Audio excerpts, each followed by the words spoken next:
Bumaba ang bilang ng mga Filipino households na may ipon.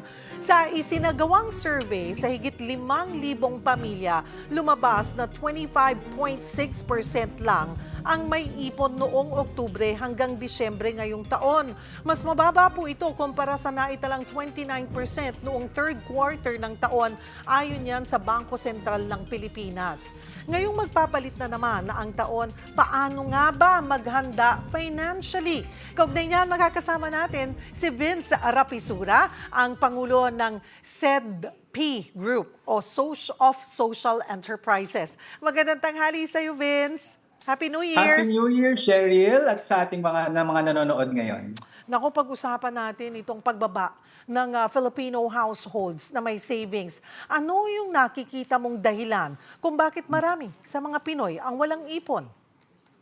Yes, no? Bagamat bumaba na no ang ating inflation rate ngayong tail part ng taon na ito, ay damang-dama pa rin natin talaga ang pagtaas ng presyo ng mga bilihin at iyan ay isa sa mga dahilan kung bakit hindi nakakapag-ipon ang marami sa mga Pilipino. Kasabay pa niyan ay mas mabagal naman ang pagtaas ng mga sweldo o wages natin. At idagdag mo pa diyan, Cheryl, no, ang mga sunod-sunod na mga emergencies na dumarating sa ating mga Pilipino, mga kalamidad at mga pagkakasakit. So sa tingin ko, itong tatlong ito ang talagang mabibigat na dahilan kung bakit hindi nakakapag-ipon ng mga Pilipino.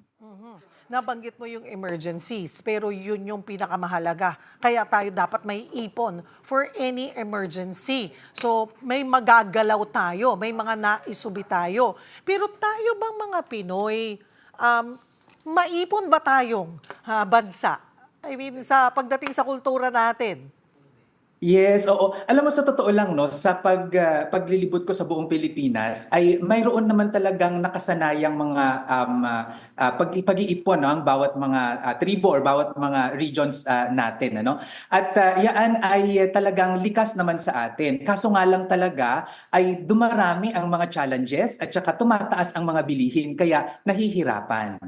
Pero tamang pag-iipon din ba yung ating alam? I mean, mahalaga ang na may alam tayo, yung financial literacy na tinatawag. Na nag-iipon tayo, yung ipon ba sa bangko, sapat yun? Anong klaseng ipon ang dapat na ginagawa natin?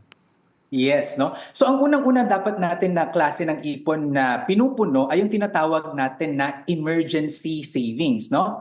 At pag tayo din ay nag-iipon na Cheryl, mas maganda na magkaroon tayo ng malinaw na purpose.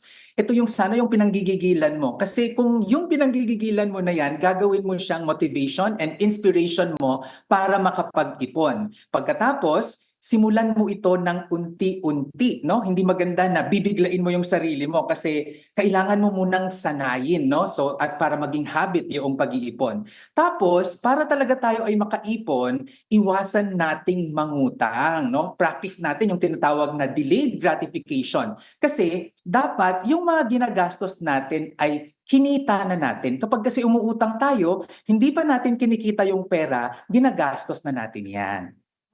Ayan, na yung ipon pero may utang. Ayan, na-mention mo yung may utang. Huwag tayong mangutang.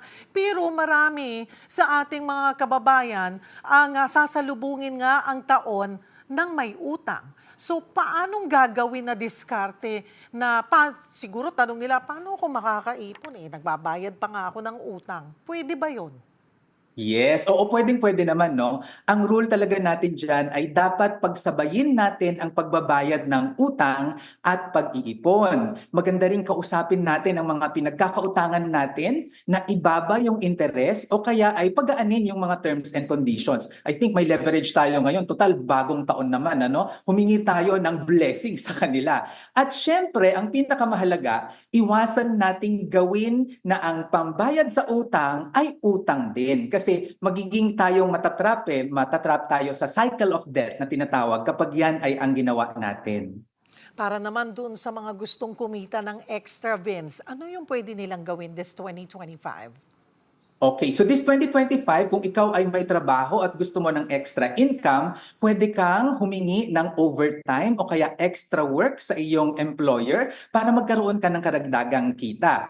Kung hindi ka naman mabigyan, ay pwede kang gumawa ng sideline na kalinya ng ginagawa mo. Basta walang conflict of interest sa pinagtatrabahuhan mo ha.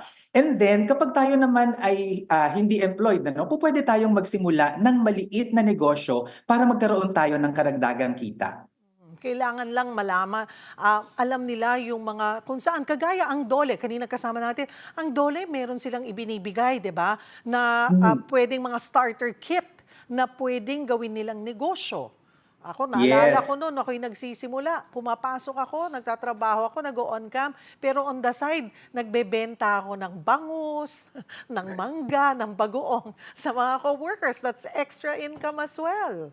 Oo, totoo yan. At saka dapat wag nating ikinakahiya yung mga pinagkakakitaan natin, lalong-lalo na kung hindi naman tayo nang aagrabyado o nang aapak ng iba, no? Basta marangal at saka yung kumikita tayo sa malinis na paraan, okay yan. Ano-ano pa ang mga susi sa financial stability sa papasok na 2025, Vince? Okay, so para sa akin, you have to invest in yourself this 2025, no? Itaas ang iyong kaalaman at kakayahan, dagdagan ang mga kakilala para mas magkaroon ng oportunidad sa negosyo at magkaroon ng mas may chance ka no, na promotion sa trabaho.